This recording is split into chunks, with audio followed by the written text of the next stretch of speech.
Hello, everybody. We are at Primal Cards and Collectibles, and I am with Tyler Bryan. Tyler Austin Bryan. You got 3 names. Don't forget. Yeah. That's true. And what did you do this weekend? You actually played a few tournaments this weekend. Yeah, yesterday I won a double box with Forest with 4 rounds, and then Top Cut. And won those 3 Top Cut matches, and then I played a 4-round tournament yesterday or this morning for a play mat and won that. So 2 wins and the top 4 in the what is it called? The showdown. Yeah. So not bad. The showdown I lost to the cameraman. Oh, well, you didn't have to say all that, but I appreciate it. Yeah. Well, let's get into it. Everyone's going to be really excited, I'm sure. So go ahead. Yeah, I'm really surprised about what this deck could do. So we've got, I don't play like everybody else, but we've got 3 of these for your fairies. Then you've got 3 of these to bounce some cards. Of course. Draw. Same thing. Yeah. Draw. The bell ringers. Nice. That's interesting. We got some pixies here. So pretty standard stuff so far. Yeah, so far. Then you gotta play her. There's 2 of her. Only 2 fairy whispers. Is that standard or is that? No one really plays this. You just need. You don't play it at all. Or there's no Arya in this deck, and you need cards to help you get the tokens up and everything. So like this helps you do that. And you don't want to play a lot because it's not a super impactful card. Okay. All right. Cool. Yeah, it's still pretty decent. And then nice. This card's crazy. Yeah, you just buff all your card stuff. You took me out in Swiss with that card. Yeah, it just makes all the pixies +1/+1, and also in the EX as well. So like a lot of times you'll play it, and then you'll bounce to the hand, play it again, and do that. And that's how you like really all your 1/1s get really beefy. It's hard to actually like when you're going wide. It's hard to deal with those. Like they're using high cost cards to deal with 1/1s, which is hilarious. Yeah. And then they get behind. Yeah, really hard to come back from that. I've got 3 roach. Yeah, really you gotta nice. see this. Yeah, even without the Evo. Gotta see it. Okay. Yeah, so it helps you poke. It also helps you deal with threats.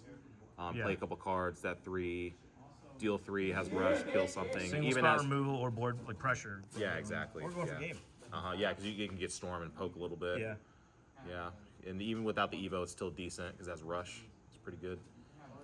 This, you bounce all your stuff. Oh, 3 of it, nice. Yeah, you gotta see that. You've got 6 bounce cards. Bouncing all your stuff is really, really important in this deck. You gotta max out on those. This is very good. And also against aggro, this is like your ward. Yeah, which is really important. So that and Bell Ring are your go-tos for. Yeah, exactly. You really want to see that. Then we got the new cards, the crystalline lilies. How did this go for you this weekend? Insane. It doesn't really matter if you hit off it. If you hit off it, it's a huge plus because it hits either a pixie or a crystalline. You have maybe a 4th year deck can hit that. It only hurts when you see Rose Queen and then that goes to the bottom. And that's the work because the Verdant. It's not an actual crystalline or pixie. Yeah. But usually you try not to play this till usually the mid to late game because it evos for 2 and it bottom decks anything.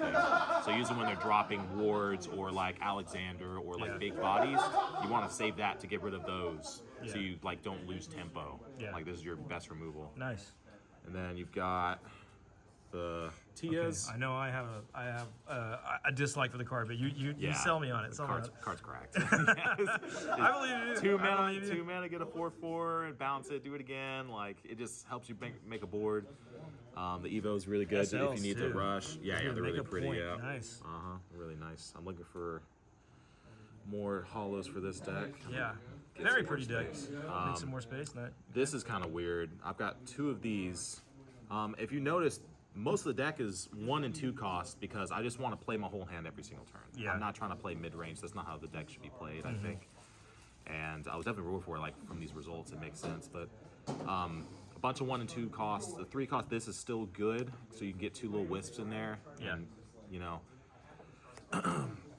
and either combo or just play it immediately for just 0, 0, 2, 1/1s and stuff, so you can keep the momentum going.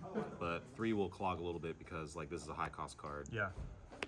Then we've got these. These along with the lilies are your main removal. Yeah, are your main removal cards to get rid of big bodies. And it's also a ward for aggro, which is another good addition. Other than that, there's not really any good card to deal with threats unless it's dealing damage to stuff. You actually lose tempo when you try to do that. Very simple, just pops it, gives him a fairy. Yeah, it gives him a fairy, but that's okay. Then your win cons, you got the deer. What is this?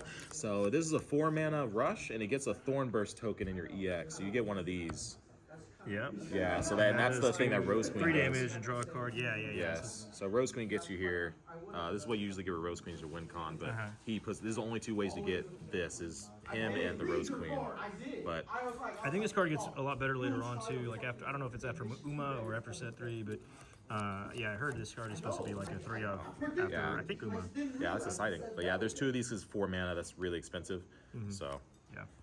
2 of those, and then obviously the Queen herself, Rose Queen. Only 2. You didn't Only want 2. 3. I'm not trying to clog. Oh yeah. And I'm drawing a bunch, and then you said I'm you drawing a want low bunch, cost. and I have draws from this because of Thorn Burst. That makes sense. And like by the time it's like turn 8, that's like 8 turns you're drawing, not including the draws you have. Like you should see like that 1 copy. Yeah, for sure. Yeah, 40 cards. Evo deck. I mean, Evo deck. Here we go. probably pretty self-explanatory, but just in case people want to try this out. Right. So we got this. This is a 1 of. Hey, you played it on me. Yeah. So yeah, it does come up. Yeah. So usually like on curve, you play 1 mana of the Pixie. Then on 2, you can pay it for 2, and then it summons another fairy. So for 3 mana, you're getting 3 stats, and then when it dies, you get a fairy in the EX. So you get another card to replace itself, which is nice. Nice. Then you've got the Bell Ringer. Shouldn't have to explain that. This, it does the same effect as the main one. Okay. Yeah, but usually you'll play the Ancient Elf, you'll bounce something, gets 3/3, then you Evo, bounce another thing, now it's a 5/5 ward.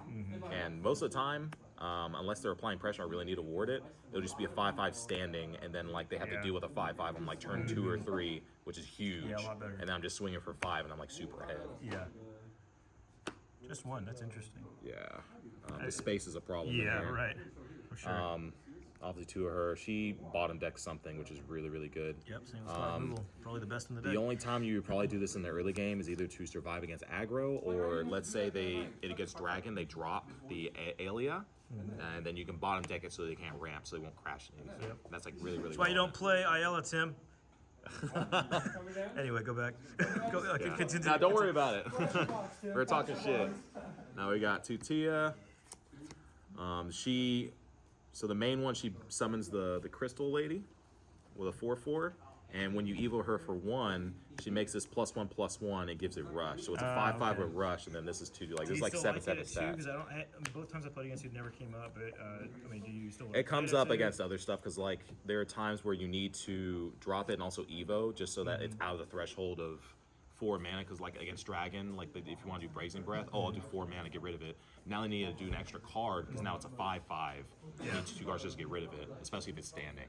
So yeah, 2 really comes up. And then we've got the 2 Roach. Of course. Yeah, most of the time it's just dealing damage. Like you deal damage, then rush, hit something. Play 2 cards, usually have 3, 4, whatever. Yeah, or you just give a storm, you're just poking. So pretty good. You gotta play 2 of these. Yep. Then Lastly, this. just the 1 Elven Princess. Well, yeah. I'd like to play 3 of her in the main deck and then play 2 of this, but when you look at the space, it's like what do you even cut? All these are extremely impactful cards. So it's tight, and this was the last slot. But yeah, this card is very good, and I'd love to play more of it, but I can't. All right, well, so that's the deck profile. Any particular matchups you favored or you didn't favor? So Haven is extremely easy. Dragon is, okay, it's really, when you go, this deck, the point of it, you want to go wide and you want to go face. And usually you're playing out 2 to 3 cards and getting a full board for like free. So most of the decks can't even like deal with like, even if it's just like little weenies, like 5 1/1s, like you're hitting for 5 face every turn. That's kind of crazy. It's like hard to deal with that every single turn. You'll even get board wiped over and over, like, oh, board wipe it, okay, do it again. And you'll be up in card advantage and everything, which is crazy. So Haven has problems with that. Dragon sometimes they don't ramp, and if they ramp, then you're getting ahead with your little weenies and you're attacking because they're passing on mana. Aggro's kind of hard because they can hit face and you don't have as many defensive cards. Here's our weenies. Yeah, the Bell Ringers and the Ancient Elves, you want to see that, and the Noble Fairies, those are the main ones.